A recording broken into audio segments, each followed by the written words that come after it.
Hello my dear students, this is Sana here. So in this video, as you know that we will discuss about the connective tissues types, जो कि मैं पहले बता चुकी हूँ आपको. Connective tissues के टाइप क्या क्या होते हैं. First one is blood, second support tissue, third dense connective tissue and fourth one is that loose connective tissue.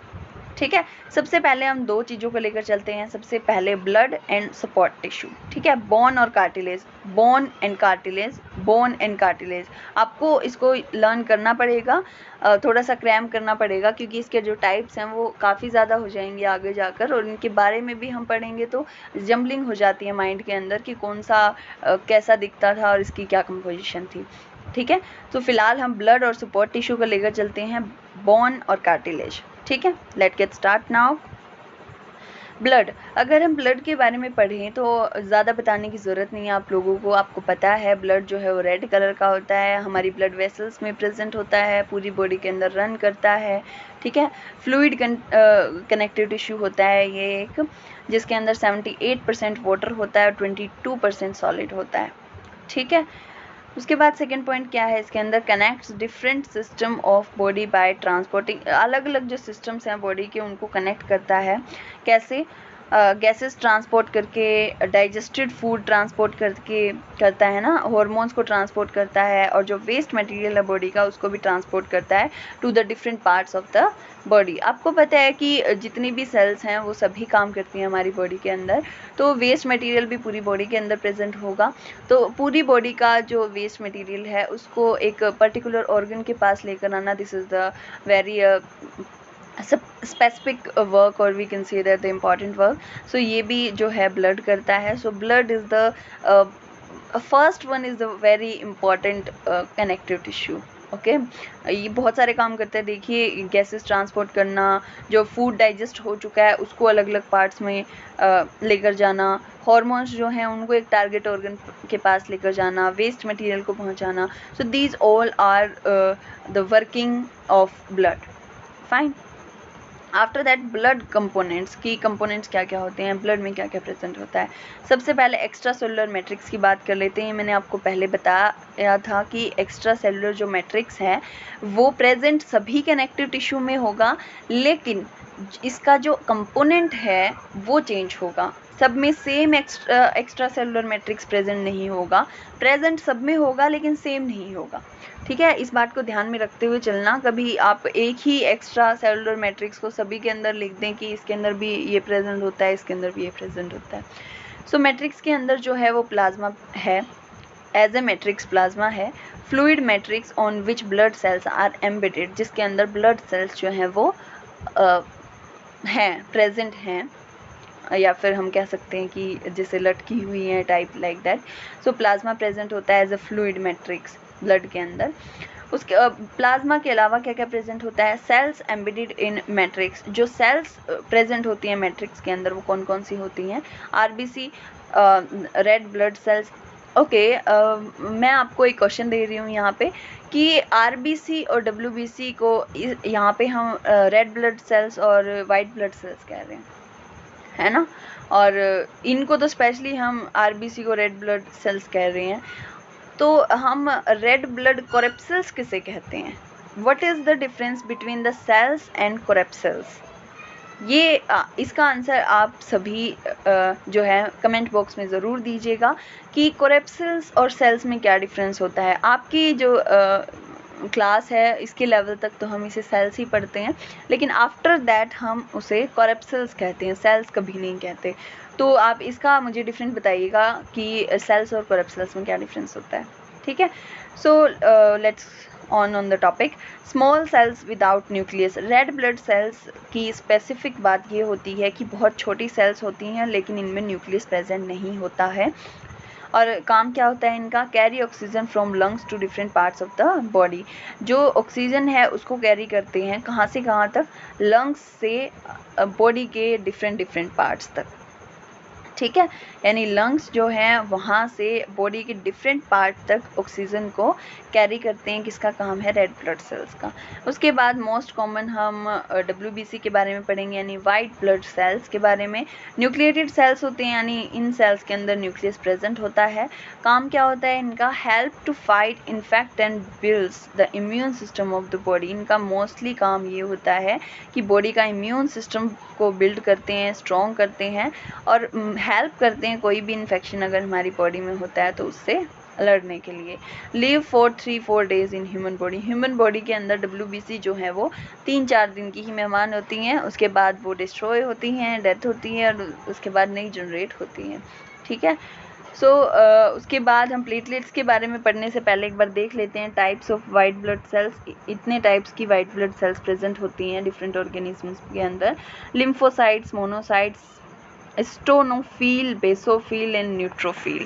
These all are the types of white blood cells. अब हम platelets के बारे में पढ़ेंगे। स्मॉलर इन साइज की size में small होते हैं, हेल्प इन ब्लड क्लॉटिंग। ये आई थिंक सबको ही पता होगा कि जब हमें कोई भी चोट लग जाती है तो अगर हम उसका ट्रीटमेंट नहीं करते हैं तो आफ्टर सम टाइम वो अपने आप जो है ब्लीडिंग हमारे स्किन के ऊपर वो बंद हो जाती है। अगर हमें छोटी चोट लगी है तो, ज़्यादा लगी है तो उसके लिए हमें बैंडेज की और ट्रीटमेंट की ज़रूरत पड़ेगी। लेकिन अगर छोटी सी चोट है, लाइक आपको हल्का सा चाकू लग गया, तो अगर आप उसका ट्रीटमेंट ना भी करें तो भी ब्लड जो है वो थोड़ी देर में रुक जाएगा। This process is called as the blood clotting. This is the property of our body. This is the ability of our body or our skin that to clot the blood after some time when it's bleeding and from the small cut. Okay. सो जो platelets हैं वो responsible होती हैं blood clotting के लिए। उसके बाद है सपोर्ट कनेक्टिव टिश्यू यानी बोन। ठीक है, सपोर्ट कनेक्टिव टिश्यू के बारे में हम मतलब 2 टाइप थे ना सपोर्ट कनेक्टिव टिश्यू के, बोन और कार्टिलेज।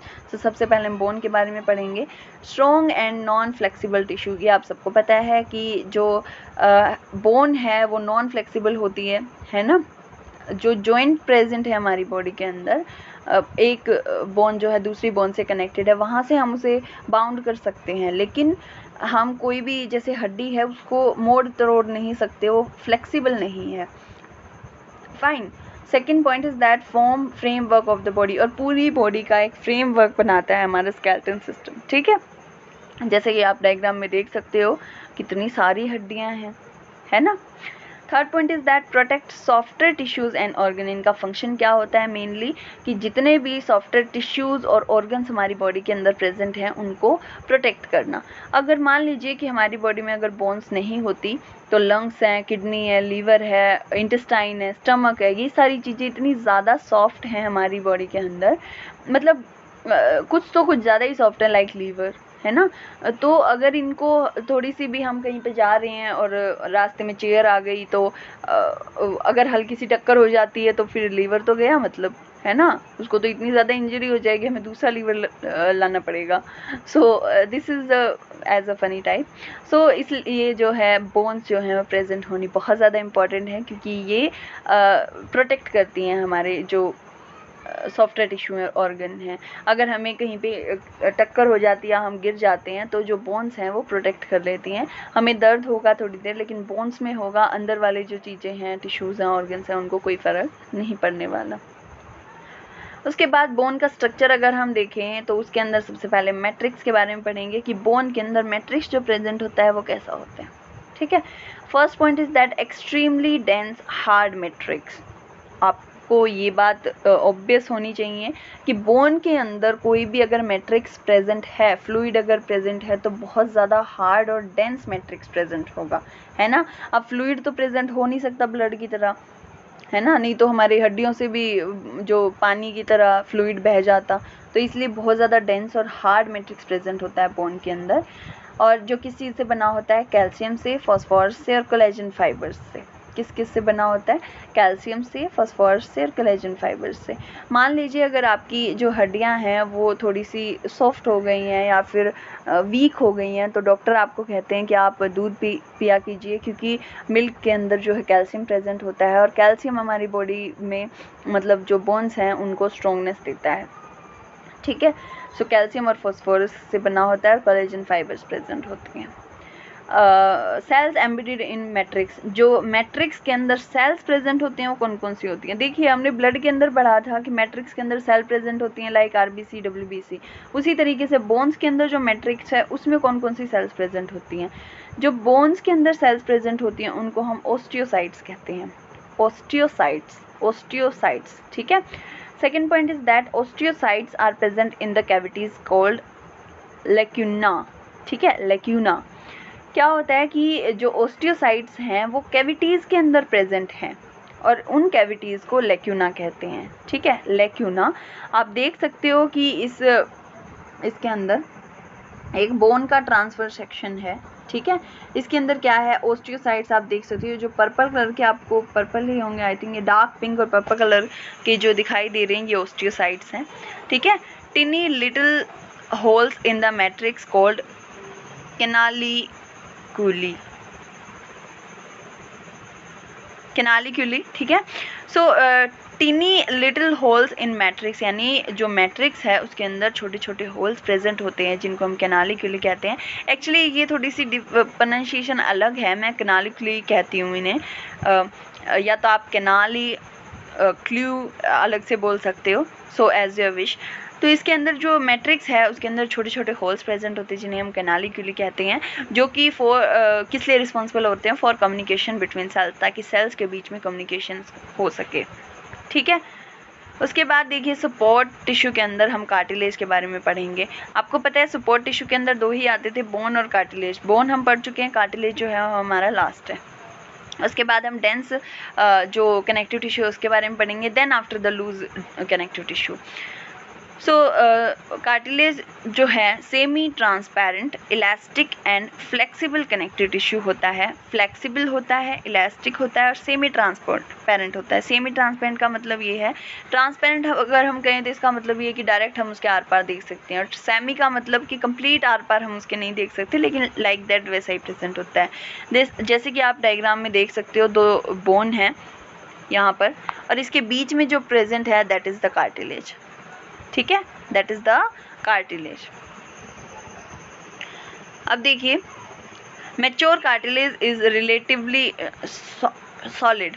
जो मैच्योर कार्टिलेज होता है वो बहुत ज़्यादा सॉलिड होता है as compare to the youngest cartilage, ठीक है।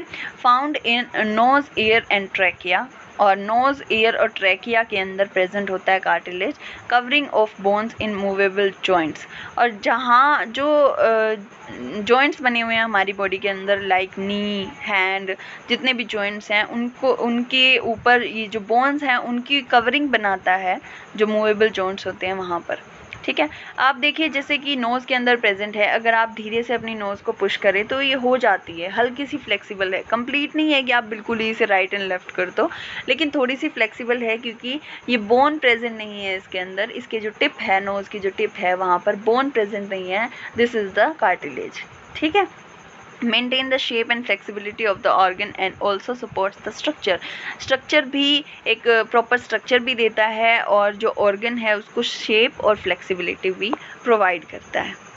फाइन। सो एक नोज़ और ट्रैकिया का आपको यहाँ पर दिया हुआ है कि नोज़ जो है हमारी, अगर हम टच करें तो आप खुद फील कर सकते हो कि हम थोड़ा सा इसे मूव कर सकते हैं, ठीक है। मूव इसलिए कर सकते हैं क्योंकि यहाँ पर बोन प्रेजेंट नहीं है, यहाँ पर कार्टिलेज प्रेजेंट है। फाइन। सो सपोर्ट टिश्यू जो है वो आपका कंप्लीट हो चुका है। इसके अंदर जो कार्टिलेज है उसका स्ट्रक्चर देख लेते हैं हम last time. Extra cellular matrix में क्या क्या प्रेजेंट होता है कार्टिलेज में, सॉलिड मैट्रिक्स प्रेजेंट होगा, made of protein and sugar, और मैट्रिक्स जो है वो किस किस चीज़ से बना होगा, प्रोटीन से और शुगर से। सेल्स एम्बेडेड इन मैट्रिक्स, और मैट्रिक्स के अंदर जो सेल्स एम्बेडेड हैं उन्हें हम कॉन्ड्रोसाइट्स कहते हैं। बोन्स के मैट्रिक्स में जो सेल प्रेजेंट है उन्हें ओस्टियोसाइट कहेंगे, और कार्टिलेज के मैट्रिक्स में जो सेल्स एम्बेडेड हैं उनको कॉन्ड्रोसाइट्स कहेंगे। ब्लड के मैट्रिक्स में जो सेल्स प्रेजेंट है उनको आरबीसी डब्ल्यूबीसी कहेंगे, ठीक है, प्लेटलेट्स कहेंगे। सो these all about the support tissue and the blood, the types of connective tissue. So this one is that. So thank you so much for watching this video. Next video में हम आगे start करते हैं, मिलते हैं next video में। Thank you.